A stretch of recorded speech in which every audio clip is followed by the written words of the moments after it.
If you're selling on Amazon, you want to make sure that you avoid getting IP complaints. What an IP complaint is it's an intellectual property complaint by the brand, and really what they're trying to achieve is kicking you off the listing so they can take more sales or protect their brand.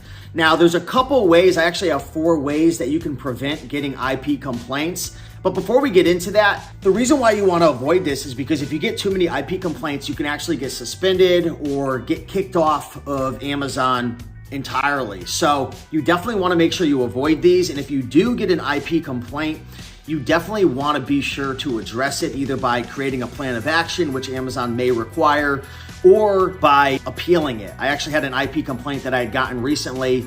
I appealed it and they wanted me to essentially admit that I made a mistake, and it just gave a multiple choice. Yes, you agree, or no, you don't. I hit yes, and it just got removed off of my account.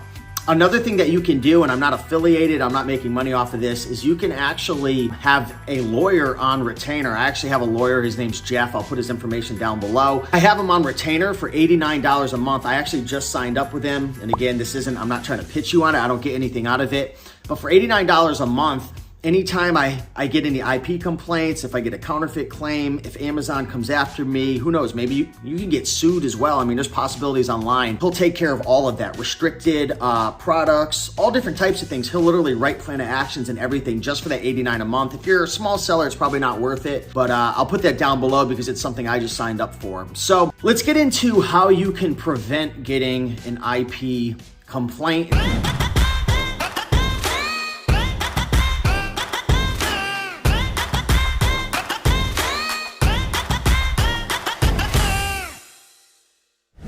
The first thing that you want to do is make sure you have the Google Chrome extension KEEPA, okay? And the way that I use KEEPA to avoid IP complaints is I scroll all the way down to the bottom and I take a look where it shows the number of sellers, and I look over the last 3 months, 12 months, even 2 to 3 years to see how many sellers have been on the listing and what's been happening with the number of sellers. What you really want to look for is just, a solid amount of sellers, 6, 7, 8, 9, or maybe just 3 or 4, and maybe it goes up and down a little bit. That's what you really want to see. What you don't want to see is 6 sellers on the listing for a month and then boom, goes down to 1. And then a couple weeks go by and it goes up to 3, 4, 5, 6, 7, and then it drops, boom. What is happening? Essentially what the brand is doing is they're sweeping through periodically and kicking off all the sellers by complaining to Amazon through an IP complaint. So that's just a manual way to be able to look to see what's been going on with that listing before you buy an item, especially if you're doing any type of RA.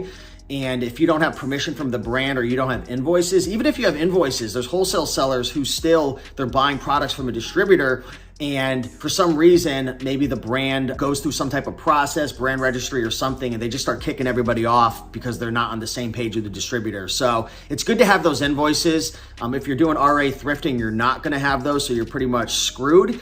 But definitely use KEEPA to keep a lookout for that type of data to just avoid those brands in general. The second method, and I highly recommend this service, I started using them probably about a month and a half ago, is a service called ipalerts.com, and I'll leave a little discount code. I think you save 20 or 30 bucks if you use my link.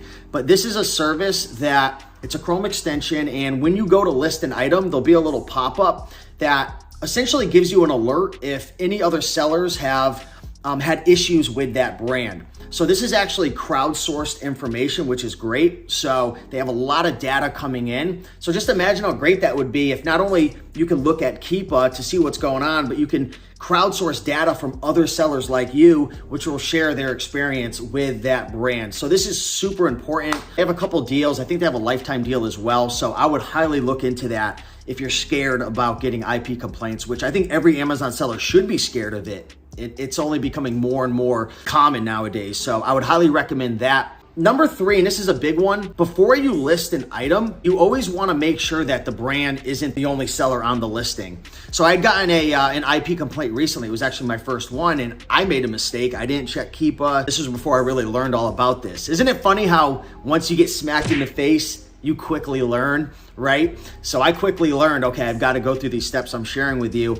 But I got an IP complaint from a company called Eccentrics. Now they sell like women's workout material and things like that. And after I got the IP complaint, they hit me with a counterfeit claim without a test buy. So, I mean, I don't know exactly what that means. They didn't even buy it.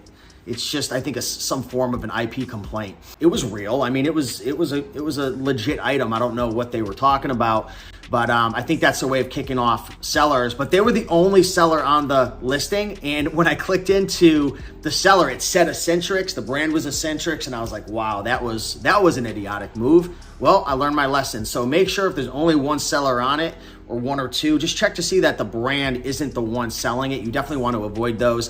And number 4, get permission from the brand. This is something that obviously we're probably not going to do if you're RA or OA, but if you are working direct with, distributors or even with brands, get permission, get written consent. Make sure that if they ever do go through brand registry or they have somebody on their team who kicks off sellers, which is smart for brands because, you obviously want to protect your brand, protect your sales. Make sure you guys are on the same page. For most thrifters and RA sellers, eBay to Amazon flippers like myself, you're not going to do that. But these are definitely some tips to keep in mind to keep your Amazon account safe. So if you enjoyed this video and found value in this content, be sure to smash that like button, show some love. I'll drop links to everything down below. Again, I would highly recommend IP Alerts and use that coupon code. It's really, really crucial for your business.